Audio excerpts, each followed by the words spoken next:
अल्पसंख्यकों पर हिंसा बढ़ती जा रही है, मगर सत्ता में बैठे लोग या तो आंखें मूंदे हुए हैं या फिर इन घटनाओं को बढ़ावा दे रहे हैं।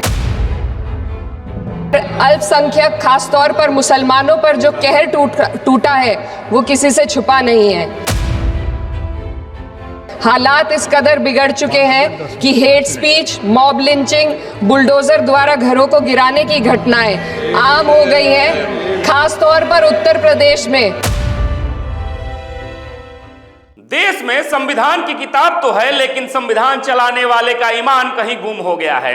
दरअसल लोकसभा में संविधान पर चर्चा के दौरान समाजवादी पार्टी की कैराना से सांसद इकरा हसन ने सत्ता पक्ष के ऊपर जोरदार हमला बोला। उन्होंने देश में संविधान की किताब होने की बात तो कही, लेकिन इसको चलाने वाले का ईमान गुम होने का आरोप भी लगाया। अब उनके भाषण पर चर्चा शुरू हो गई है। इकरा ने यह भी कहा कि आज हिंदुस्तान में हर वर्ग को किसी न किसी चुनौती का सामना करना पड़ रहा है, मगर अल्पसंख्यक खास तौर पर मुसलमान पर सरकार कहर बरपा रही है। अब यह किसी से छिपा नहीं है, देश में मुसलमान अपने मजहबी पहचान की वजह से निशाने पर हैं। आइए दिखाते हैं सदन में इकरा हसन ने क्या कहा। माननीय श्री इकरा चौधरी जी। धन्यवाद सभापति महोदय, आपने मुझे इस विशेष चर्चा पर बोलने का मौका दिया। भारत के संविधान के 75वें वर्ष की चर्चा के मौके पर मैं सबसे पहले संविधान बनाने वालों की दूरदृष्टि को सलाम करती हूँ। एक युवा सांसद के तौर पर मैं अपनी उम्मीदों को संविधान के साथ जोड़कर खास तौर पर ये बताना चाहती हूँ कि आज हमारे देश में पिछड़े, दलित, अल्पसंख्यक समुदाय को किस तरह अपने संवैधानिक अधिकारों और आज़ादियों की हिफाजत के लिए हर रोज़ मुश्किलों का सामना करना पड़ रहा है। Doctor B.R. अम्बेडकर के कथन से अपनी बात रखना चाहती हूँ। उन्होंने कहा था, मुझे अपने भारतवर्ष पर फक्र है कि जिसके पास ऐसा संविधान है जो लोकतंत्र, समाजवाद और सेक्युलरिज्म को संजोता है। लेकिन आज ऐसा लगता है जैसे संविधान की किताब तो है, पर इसे चलाने वालों का ईमान गुम हो गया है। आज हिंदुस्तान में हर वर्ग को किसी न किसी चुनौती का सामना करना पड़ रहा है, मगर अल्पसंख्यक खासतौर पर मुसलमानों पर जो कहर टूटा है वो किसी से छुपा नहीं है। ये लोग सिर्फ अपने मजहबी पहचान की वजह से निशाने पर हैं। संविधान का अनुच्छेद 15 कहता है कि किसी भी नागरिक के साथ धर्म, जाति या किसी और वजह से भेदभाव नहीं होना चाहिए, लेकिन हकीकत इसके उलट है। हालात इस कदर बिगड़ चुके हैं कि hate speech, mob lynching, bulldozer द्वारा घरों को गिराने की घटनाएं आम हो गई हैं, खास तौर पर उत्तर प्रदेश में, जहां ऐसा लगता है जैसे कानून के नाम पर जंगल राज चल रहा हो।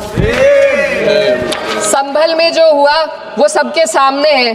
पुलिस के संरक्षण में निर्दोष लोगों की हत्या की गई और सरकार ने चुप्पी साध ली। अल्पसंख्यकों पर हिंसा बढ़ती जा रही है, मगर सत्ता में बैठे लोग या तो आंखें मूंदे हुए हैं या फिर इन घटनाओं को बढ़ावा दे रहे हैं। हद तो तब हो जाती है जब न्यायपालिका की बात भी अनसुनी कर दी जाती है। सुप्रीम कोर्ट ने मॉब लिंचिंग पर 11 सूत्रीय निर्देश जारी किए थे।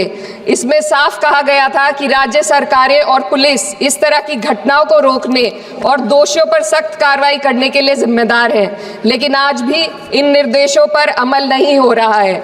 हाल ये है कि मॉब लिंचिंग को रोकने की बजाय सत्ता में बैठे लोग आग में घी डालने का काम कर रहे हैं। उनकी जुबान से ऐसी बातें निकलती हैं जो नफरत को और बढ़ावा देती है।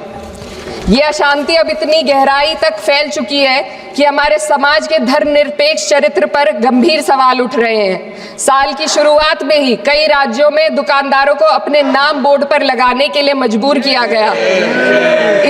इसे सेहत और सुरक्षा के कानूनों का हिस्सा बताया गया, मगर असल मंशा कुछ और थी। ये कदम खास तौर पर मुसलमान दुकानदारों को निशाना बनाकर उठाया गया ताकि उनकी रोजी रोटी पर चोट की जाए। पिछले हफ्ते मुरादाबाद में एक मुस्लिम डॉक्टर को हिंदू बहुल्य मोहल्ले में घर खरीदने पर विरोध झेलना पड़ा। वजह बताई गई कि इससे मोहल्ले की सामाजिक शांति बिगड़ जाएगी। अब आप ही बताइए, क्या ये वजह सही है, जायज़ है? असल में ये छोटी बड़ी घटना इस बात का सबूत है कि सांप्रदायिकता को बढ़ावा देने वाले बयान और नीतियां हमारे समाज को अंदर से खोखला कर रही हैं। उत्तर प्रदेश में यति नरसिंहन ने बेहद घटिया बयान दिया, लेकिन सरकार इन बयानों पर कोई कार्रवाई नहीं कर रही।